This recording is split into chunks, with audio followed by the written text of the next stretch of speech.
we're in the middle of a pandemic that had cost us more than 85,000 jobs as of today. Lives of millions of people, millions of jobs. And we're in a position where, we just got new unemployment insurance this morning, numbers. 36.5 million claims since this crisis began.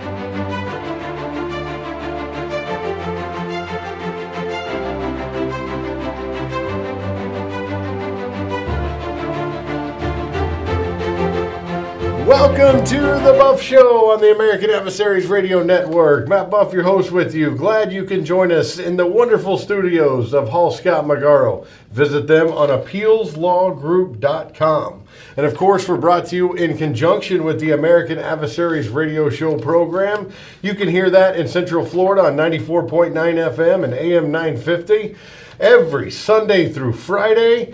And on our website, if you're out of town, go to AmericanAdversaries.com and you can listen right there. And of course, I am joined by the host of the American Adversaries Radio Show, philosopher and political mad scientist, Christopher Hart. Hi, how you doing, everybody? Good to see you, Matt. Good to see you too, my friend. Hey, thank you very much. What a week, huh? What a week. We're seeing a lot of good things happening, but then we're seeing a lot of crazy too. Nancy Pelosi puts out this goodie bag of wish list, but she's not stupid. There's a method behind this. We'll talk about that later. Yep. And then, of course, Joe Biden goes on TV and says I can't even hardly say it because it's so funny. 85,000 jobs lost, millions dead. Yeah, right. And he repeated it. He repeated himself. We'll play the clip, but I'm telling you, he said half the country's dead from gun violence, right, and now the rest of the country's dead from the China virus. Right. He's going to be the president of like 13 people. Well, it's interesting, because as we've said before on these podcasts, we, the American Adversaries, never lost faith in Joe Biden. When everybody else said he was done, he was finished because of the Hunter stuff and the Ukraine and everything, we said, oh no, whoa, wait a minute. That's actually the best thing to happen to Joe Biden. It elevated him. And look where he is now. However, I think his luck may have just run out. Why? Because he can't hide in Delaware forever? No, it has nothing to do with the gaffes. Yeah? Okay, as Nancy herself said, that's just Joe being Joe. A lot of liberals are saying that online, too. And by the way, only 15% of Democrats believe or give any credibility to Tara Reade. And even some of those say, I believe Tara Reade, but I'm still voting for Joe Biden. That's just complete Trump hatred right there. Well, it's part that, but it's part two, the phenomena that we say, as once again, I've been saying ever since we started the radio show, almost 10 years ago now. Yeah. It was Labor Day weekend, September 5th, 2010. And what we said was, we've likened the politics to professional wrestling ever since, is that the two are very much alike. And you might say, use any sport that you might want to. But with professional wrestling, the comparisons are much more broad. But with any sport, you have this factor of, they're my team. They're my guy. Come hell or high water, whatever they do, I'm behind them. And you have that in politics, only magnified, like professional wrestling. Because in professional wrestling, the bad guy can have the most fans. So it's a topsy-turvy type thing, but it's all based on emotion. And it's based on the dynamic of good versus evil. In politics, it's always about good versus evil. And why the Democrats are so successful is because they're oftentimes very successful in portraying the Republicans as the evil person. And that's what they've done here. They've portrayed Trump as the evil guy. And we're going to see this right on through November 3rd. Oh, millions die or thousands dying, whatever, because of Donald Trump. He's inept. He's incompetent. He acted too late. He didn't listen to the experts. He doesn't believe in science. That death toll number is a very big talking point for them already. We're seeing that more and more, that it's because of Trump we got 70. Because of Trump we got 70,000. And when you think about it, it's the perfect emotional issue. He's killing people. It's death, people. Right. It's real death. Right. You can see, look what Trump has done. He's killed all these people. Right, so we've been likening this election to the life or death election. Right. All right, but to get back to Biden. You said Biden's time's about up. Why? Maybe. Okay, but it has nothing to do with his gaffes. Right. It has nothing to do with Tara Reid or any of the other What about the allegations. hair sniffing stuff? No, Didn't do him any problems in the primary, did it? not The only not thing at new all. along those lines is Tara Reid. Yeah. Okay, so everything else is same old Joe. Right? But what has changed was CNN did a poll, a national poll and a battleground states poll, and they released the results a couple of days ago. Okay, nationally, Joe Biden is beating Donald Trump. But That's if you right. look at the battleground states, the states that matter, Trump is whooping. He is beating Biden. As But much that's as 7 points in some. pretty much an average. Yeah. And that includes Florida, Pennsylvania, Ohio, Yes. North Carolina, 15 battleground states. That's enough to give him the presidency. So, therein lies Joe's problem. And this was a CNN poll. Therein lies Joe's big problem. Okay? And all of a sudden, you see the media now wanting to know more about him and Tara Reid. And you might see them begin to weaken him in other fashions. We'll see over the next couple of weeks. Because right now, he has the nomination locked up. He'll have the delegates. The convention will be over in one ballot. And it'll be difficult for the Democrats to change even their own rules at this point. Yes. Okay, but if they can get past that first ballot, it's anything goes. But if they begin to bring him down into process, he may actually back out. Don't be surprised if something like that happens. I'm not predicting it as much as I predicted he would be around to be the nominee. And of course, we would love for him to be the nominee for the very reasons you're talking Well, about. I hope he doesn't back out, but everybody that's asked, and I ask a lot of people on this show, and Chris, we've talked about this before, nobody can say for certain that Joe Biden is the nominee of the Democratic Party. Well, let's put it this way. He is now. Okay? Will he be come convention time or come November 3rd? Only time will tell. But his streak of good luck just ran out with those poll numbers. And if those poll numbers don't turn around, they're going to dump him as fast as they can. Because, once again, everything the Democrats are doing right now is to defeat Donald Trump. And not just defeat him, but defeat him in a way that demoralizes all of us so that we don't dare ever do what we did again. And that is elect an outsider. And shame on you for That's doing right. that. I mean, they have their own little incestuous cult there in Washington, D.C., and Los Angeles, and New York City. Right? A little incestuous cult where they all know one another, pal around with another, marry one another. You know, and it is, when I say incestuous cult, I literally mean it. And these people don't want any outsider in there, right? You know, they even called Jimmy Carter a hillbilly in Washington, D.C. Oh, yeah, the peanut farmer. Yeah. The peanut farmer Yeah. jokes were rampant. Yeah, he was. I was only 3 years old at the time, so that tells you I do some research. But go ahead. So the politics of this, once again, is all about the election. But the tactics are going to be classic Democrat tactics.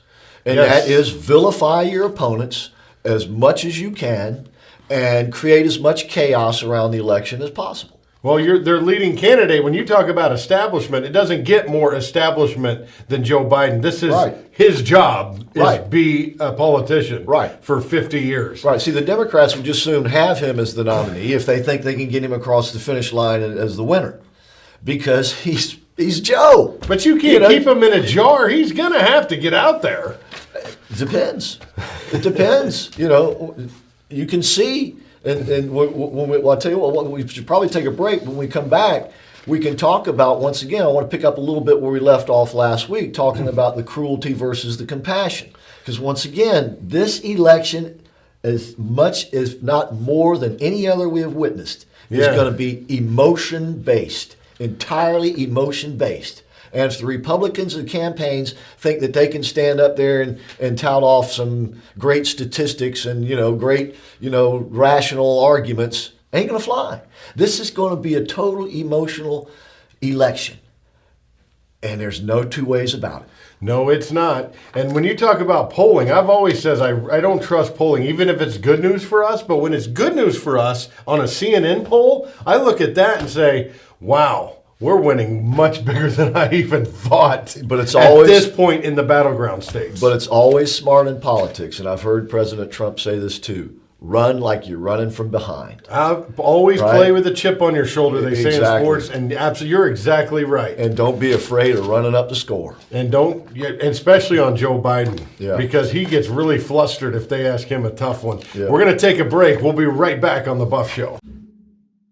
Hi, my name is Patrick Michael McGarrow, the senior partner here at Hall Scott McGarrow. And I'm Jamie Hallscott, managing partner at Hall Scott McGarrow.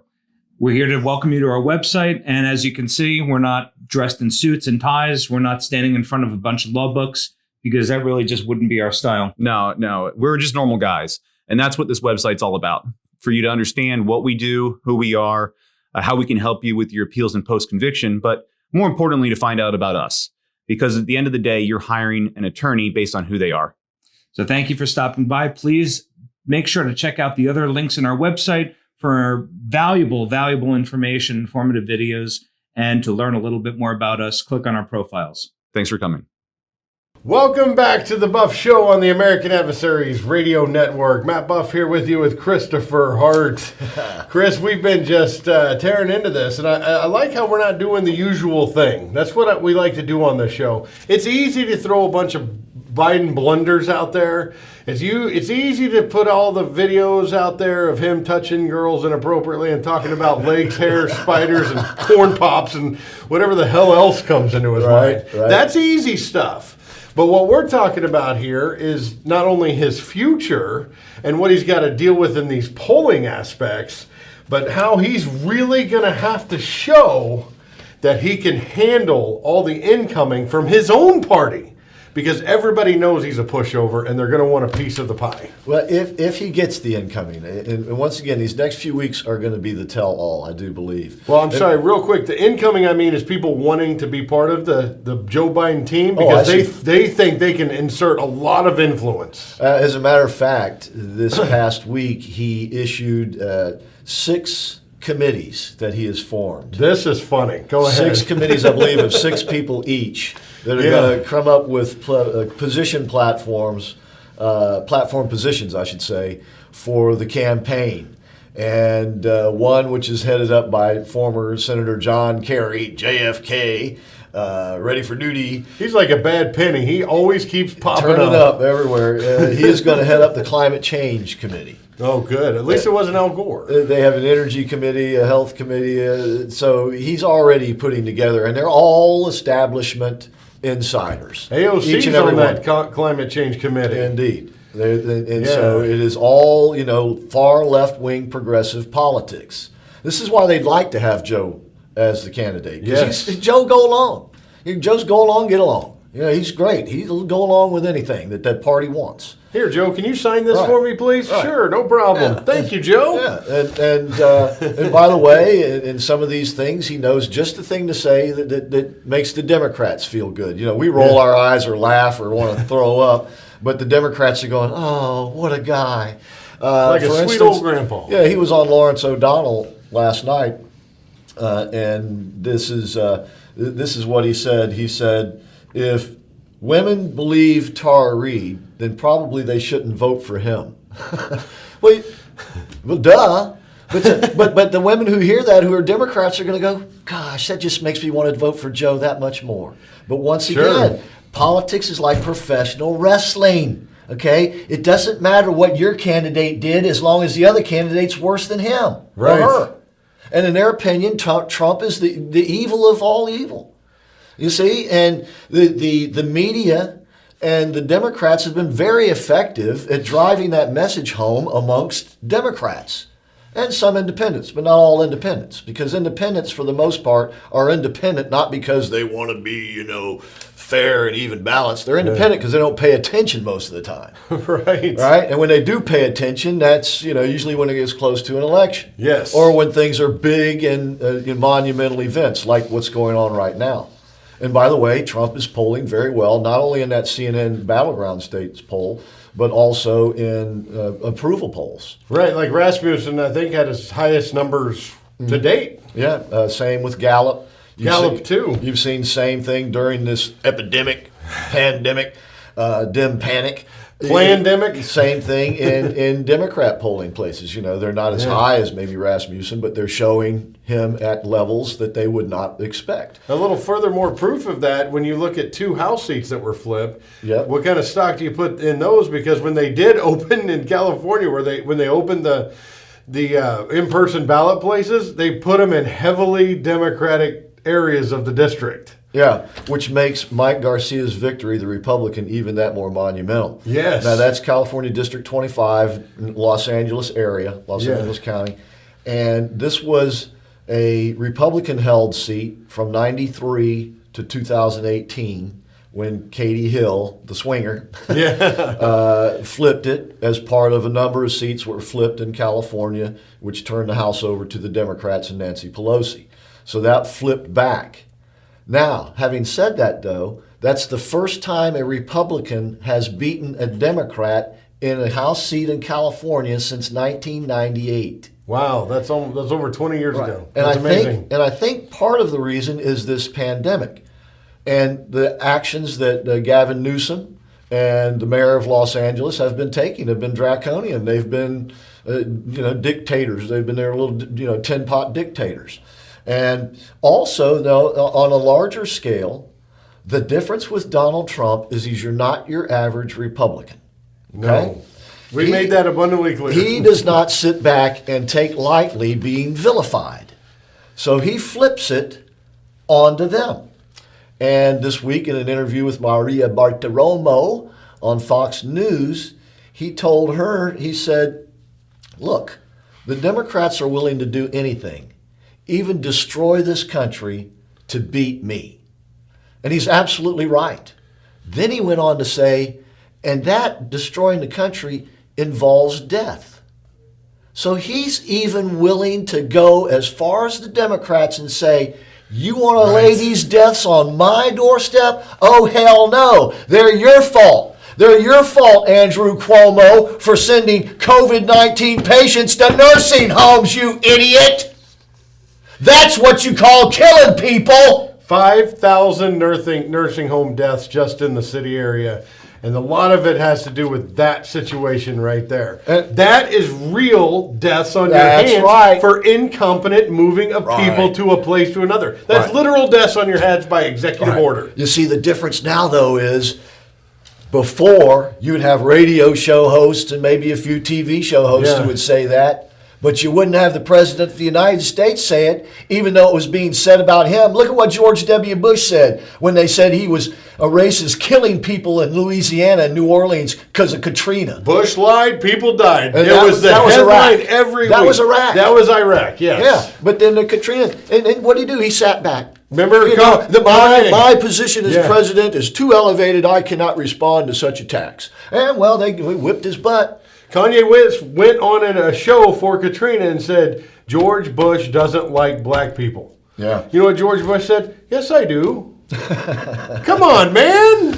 Trump's spine is a huge reason he's got so many loyal followers. Exactly. And that's why the Democrats are even more desperate than ever, though. And see, this is kind of the flip of that, is that they're not going to back down. They're not going to say, oh, wow, we just got called out, right? They're going to double down. Let's take, for instance, the Obamagate thing. A couple of podcasts ago, I talked about how there's a convergence of sorts happening. Yes. And that convergence is happening around the election because a number of things are happening. The Flynn thing is one. Because the Flynn thing is indicative of the larger investigation that Barr and Durham are doing into the FISA abuses. Because the Flynn thing is an extension of those FISA abuses. They were spying on Flynn in order to spy on Trump. We now know that it goes to high-level officials in the Obama administration, even to his chief of staff, who were getting the intelligence reports with Flynn's name redacted, and they wanted that name out, so they outed him by putting in a request to know who are you talking about in these reports, who's been talking to the Russian ambassador. Probably full well knowing who it was. But once they got that name released among so many people, it was easy then to leak it to the media and make it very difficult to figure out who did it. And so this all breaks loose. And the conservative media is out there, we've made a big deal out of this too, but never gone to so far as to say that this will be the end of the Democrats or something like that. Right. Because, so the stories break, Obamagate is out there. What's the media's excuse? They were just doing their job, man. Or why are we talking about this during a pandemic? Yeah. Yeah, this goes on all the time. This is always typical. Yeah, this is typical of and in an odd sort of way, they're right. But in saying that, they're trying to comfort us and blow it off. But in fact, that should be enraging us. If they're doing this kind of stuff all the time, we should be demanding that it stop. And yet, by the way, as we speak now, the FISA reauthorization is making its way to the president's desk. It has passed with bipartisan support in both houses of Congress. Have you noticed any talk about that this week? Why in the heck did this just pass so smoothly? It didn't pass exactly smoothly. I know not with Rand Paul, but it seemed to pass. But it did overwhelmingly. It did pass with very minor changes. Yeah. All right, and don't know exactly what all the changes are yet, but nonetheless, this whole FISA program is unconstitutional. It flies in the face of our very judicial system. You mean secret courts aren't constitutional? They are not. And yet, but because Congress can establish the courts and what they do, they have established that. But it flies in the face of the Constitution, and we see now why. Because it can be used as a political tool in order to suppress or defeat a political opponent. And what do the Democrats do? They turn around and accuse President Trump of doing it. That's right. So basically, in a nutshell, what they've been accusing him of doing for the last 2.5 years, they were actually doing themselves. That's the way they conduct business. Like you said, Obama's chief of staff's name's on there. Comey. Joe Biden's name's on there. Comey, Clapper, Brennan, on and on. Everybody but Barack Obama's name is on there. It doesn't have to be on there. No, because everybody around him in that July 5th meeting is on there, and he was in that meeting too. Let me make this clear. Barack Obama knew what was going on. Okay, this plot was hatched soon after the election. Okay? Yes. I mean, the plot to have the special investigators and try to get Trump impeached or perhaps not even inaugurated, sworn in. So much for peaceful transfer of power. That's the big problem here, but go ahead. Right, and Obama knew about it from the start. It wasn't his idea, but he knew about it, and he's known about it all along. But you'll never be able to pin it on him and, charge him or anything of that nature. He'll never be held to account for it. I wore the Trump hat today specifically because Donald Trump tweeted out that Lindsey Graham stop being a sissy and bring in Obama to testify. Won't happen. I couldn't be more happy that he even said it, though. Yeah. I love that he said it. But it won't happen, and I hate to say it, but probably for good reason. But I'll tell you what, if the tables were turned, I would not put it past the Democrats to go forward with it. But this is just one of the things that is converging because, as I said, this is like a tip of the iceberg of what Barr and Durham are looking into with the FISA abuses. And we know that the FISA process was abused. That's one reason why they had to make alterations to it. But they were allowed to be abused, so what's going on there? Well, as I said, because it's unconstitutional. It's right for abuse. That's right. That's why we have the Constitution, to prevent governmental and or judicial abuse. And when we stray outside that, look at this pandemic crap. I mean, we have allowed our constitutional rights to be put on hold. That's what we have done, ladies and gentlemen. And here's the problem. When you allow that to happen, sometimes it's very difficult to get them back. Right? Yes. And you can see what's going on right now. I talked about the cruelty versus the compassion, how President Trump has been trying to do the compassionate thing from the very start because he loves Americans. By the way, we've been saying this on the show for months now, for years. But in particular, as to his decision why to do the shut-in and that initial 2 weeks of guidelines, you remember? Yes. It's because he loves Americans. He was actually afraid that millions were going to die. It was erroneous information, but it was all he had to go on, and he loves Americans. He couldn't take the chance. We talked about that last time. And now the Compassionate Act is to bring us out of this. Yes. The Cruel Act is to keep us held down in this. And that's what the Democrats are trying to do because they want to win the election. It's like Trump said, they're willing to destroy the country. They're willing to destroy the economy. They're willing to let people die in order to beat him. And we have got to take that, and that has got to be our motivational factor, at least one of them, running into this election. Because this is really what it's all about. This is what they want our country to look like going forward.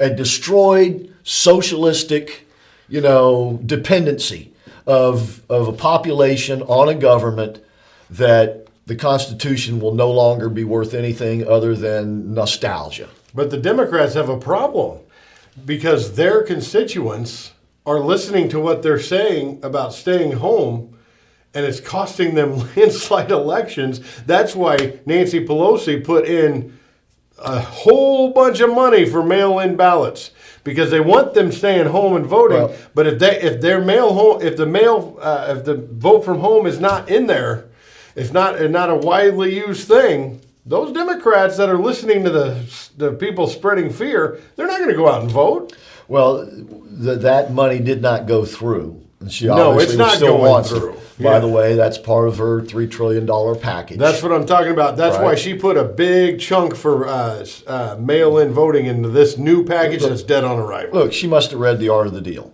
okay? Because this is what Trump would do. Yeah. You put out everything you want. You put out this outrageous proposal in order to get something in between. That's why I said she's smart at the beginning. Yeah, if I can get a few of these things in there, I'm good. Right. The thing to do with her right now is to basically just shut it down. Yeah. Shut down the money giveaways, open up the economy. And in the states where the Democrats are resisting that, I do believe they will pay heavily at the polls this fall because independents are going to desert them. They understand what's going on. Oh, yes. Many of them are business owners. And they're seeing that doing business has just been made exponentially more difficult for most people. For some people, it's been a boon to them, right? But this is the nature of change. It is. So we're going to shut down this segment for a second, and we'll be right back on The Buff Show. You stay tuned. Are you sick and tired of worn-out advertising like print? Are you not getting enough results? Well, it's time for a change. More people look at Google and social media for goods and services than anywhere else. With JJC Marketing Solutions, you get the best in online marketing with faster Google rankings, weekly reporting, and social results. You can also get a state-of-the-art website and many other professional third-party profiles on places like Google+. Now is the time to get found where people look the most and grow your business. Visit www.jjcmarketingsolutions.com today. Welcome back to The Buff Show on the American Adversaries Network. Rolling along in the studios of Hal Scott Magaro, appealslawgroup.com. And I'm here with Christopher Hart. Good to see you again. We've been just rocking and rolling. And we'll kick off this segment because the Democrats have a tough thing. They're the ones telling people the most to stay at home, stay at home, stay at home. But when these votes coming up, like we have a primary coming up in August, right? And we have Democrats here that are saying we don't want the school year to even happen, let alone primaries. So the Republicans are going to go to the polls. So they have to do something to appease their base. And if they don't get this national mail-in voting thing settled, they're in a real pickle here.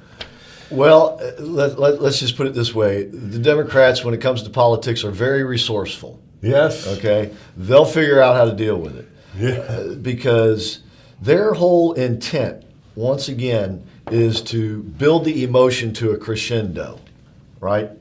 And so throughout the summer, there's going to be hearings. They've already made this very clear, where they're going to be looking into the president's response to the virus. They've established now, by the way, they already have eight oversight committees in the House of Representatives. In other words, 8 committees that can look into what the executive branch is doing. Well, you saw that putz they had in front of the committee yesterday. They called him the whistleblower. The newest whistleblower. At least this one had a face. The dull Mr. Bright. Who was upset because he didn't want to go to his new assignment.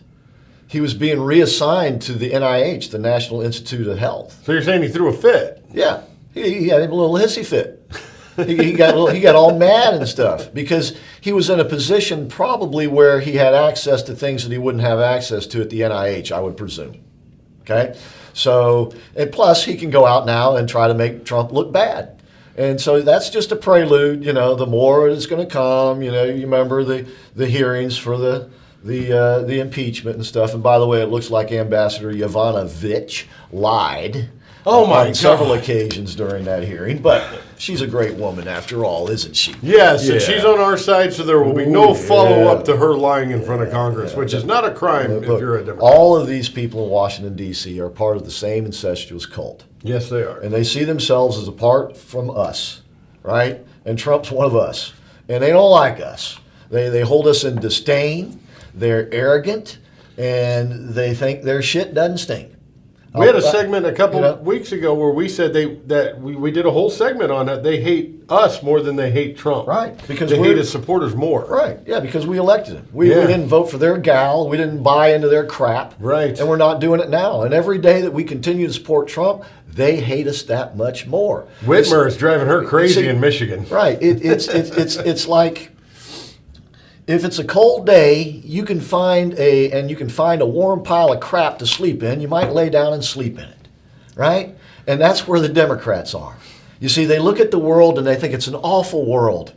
And yet the I'm talking about, Democrat voters, liberal voters. Yeah. They look at the world, many of them, it's an awful world. We got global warming, we got too many people. Misogyny and racism. Yeah, and all of this, and war and all of this, and it's just an awful place to live. America first is terrible. This is one reason why we get abortions. Who would want to bring a child into this world? You see, so they see this really terrible situation, and then over here is this nice warm pile of shit. and it's what the Democrats are selling.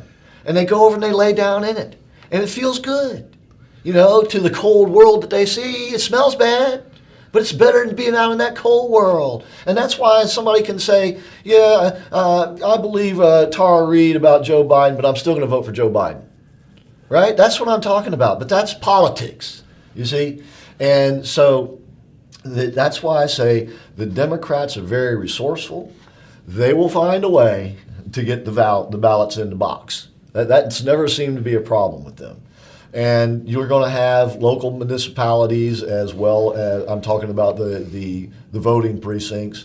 They're going to try to do things to make it easier for people to vote, make it easier for people to get their vote in without having to go to a polling place. And this whole pandemic thing sets up perfect for that. The Republicans are just going to have to be ready for that.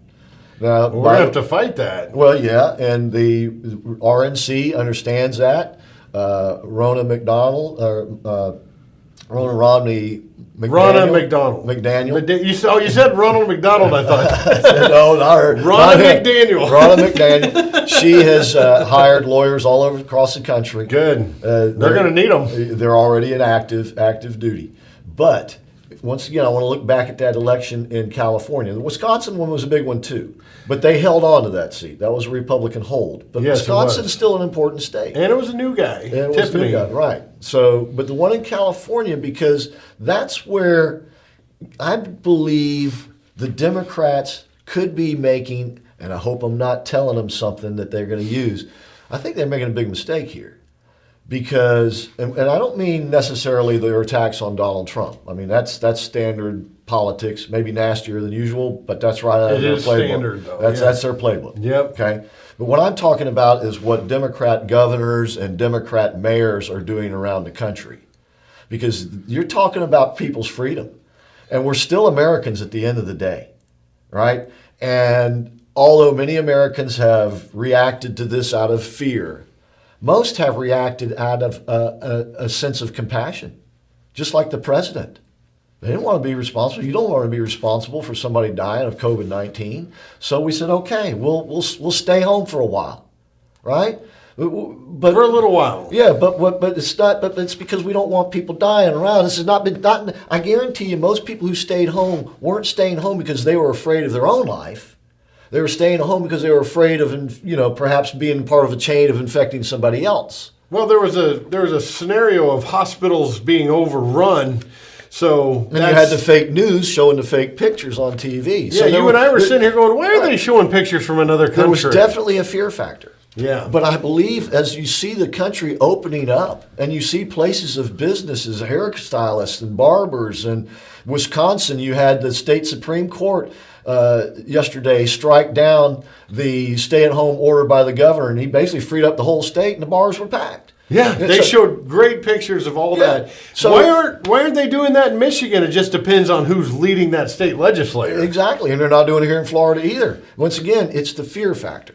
Right, but Chris, this is going to be a big part of the election. Exactly. Which candidate was for opening America? Which candidate was for keeping us locked down? No, it's not going to be about that at all. You don't think? No, it's going to be about who wanted Americans to die and who didn't.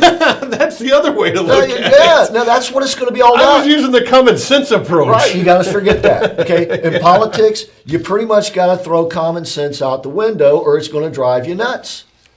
Politics is driven by emotion. That's how idiots like true. Joe Biden can spend a whole lifetime in politics as a U.S. senator. The guy's a freaking moron. He's an idiot. That's nothing new. Oh, it's dimensional. No, Joe Biden has always been Joe. He's been like this. That's why the Democrats aren't surprised by any of it. He's had plagiarism charges and everything. They've seen this for 50 freaking years. Yes. Right? Okay? So the issue for this election is going to be this virus and who was responsible for Americans dying. That's what it's going to turn on, like it or not. The Democrats are going to make sure of it. And the president seems to understand that because he has said, he said, if you want to destroy the economy, you're going to be causing death. That's so, right. see, he understands the lay of the land. He innately understands the emotional element in politics. He plays it all the time. That's a big part of what he does doing on Twitter. Okay, it's all about the emotion in it. And when you jerk the other guy's chain, that's all about playing the game.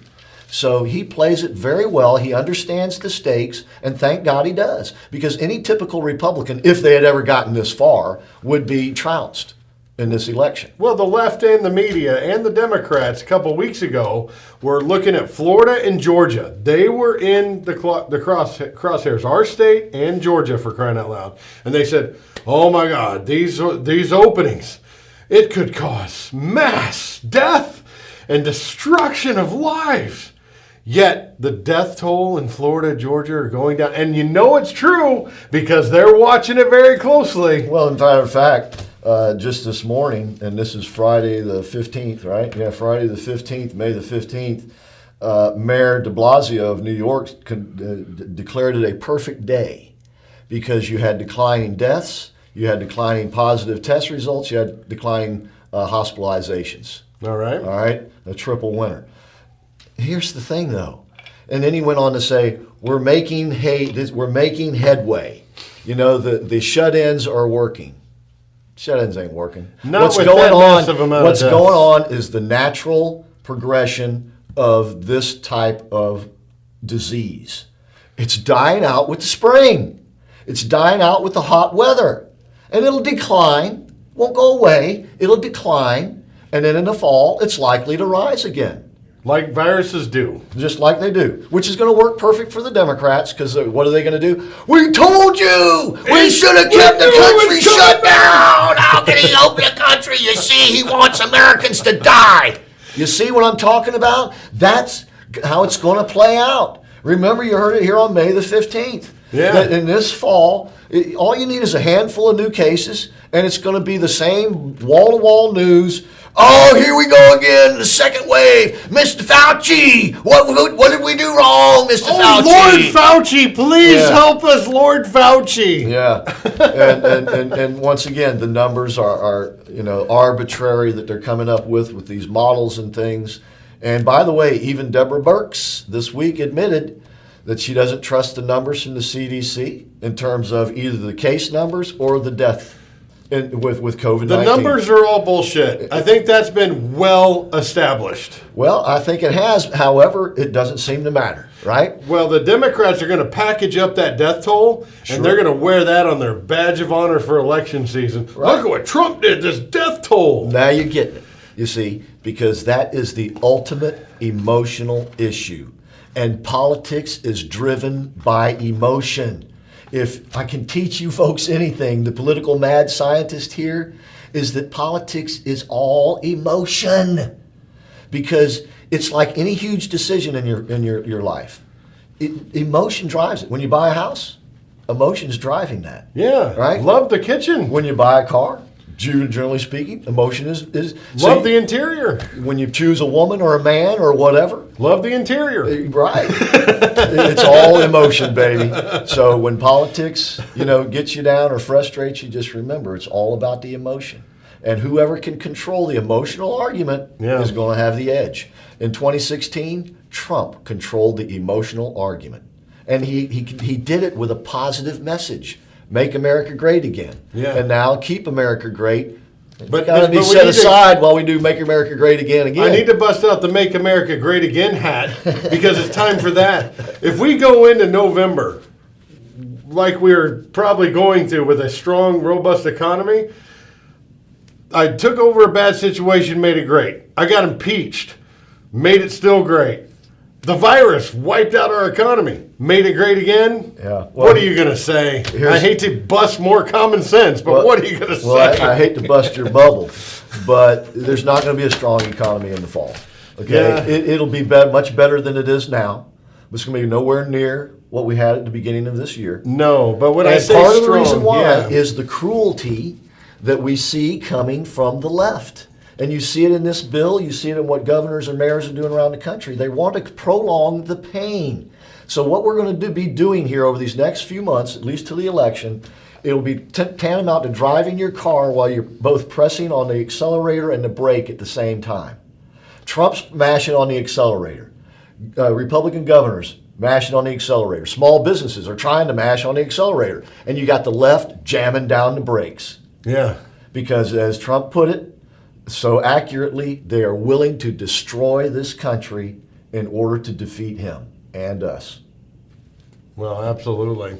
On that note, we're going to wrap up this show, but I tell you what, there's a tale of two politicians that are going to be as the virus hype dies down a little bit, politics is going to be back up. Well, let's just put it this way. Politics is right here, right now, and the hype will never stop. I think it's going to be fun. A lot of fun with you, Chris, as we head into this big election season. Alrighty. And what we're doing is broadcasting from the Appeals Law Group.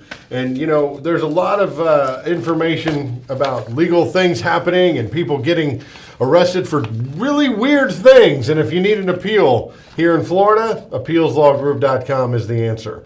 Also, Chris, been a pleasure. And you're going to be on the night show every Sunday through Friday on AM 950, 94.9 FM. And if you're not here in Central Florida, you can listen on AmericanAdversaries.com. A lot of exciting Don't forget, things. they can watch us, follow us, and like us on American Adversaries on Facebook. Absolutely. And on AmericanAdversaries.com, there's a nice row of buttons up there. Click the YouTube channel for this show. Click the Facebook page to watch Chris and the boys in the studio live.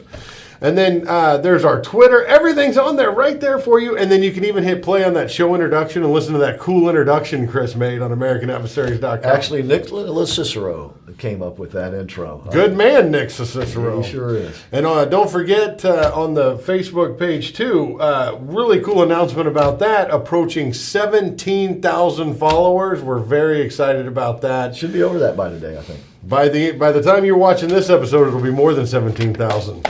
We'll see you soon, and you stay smart out there.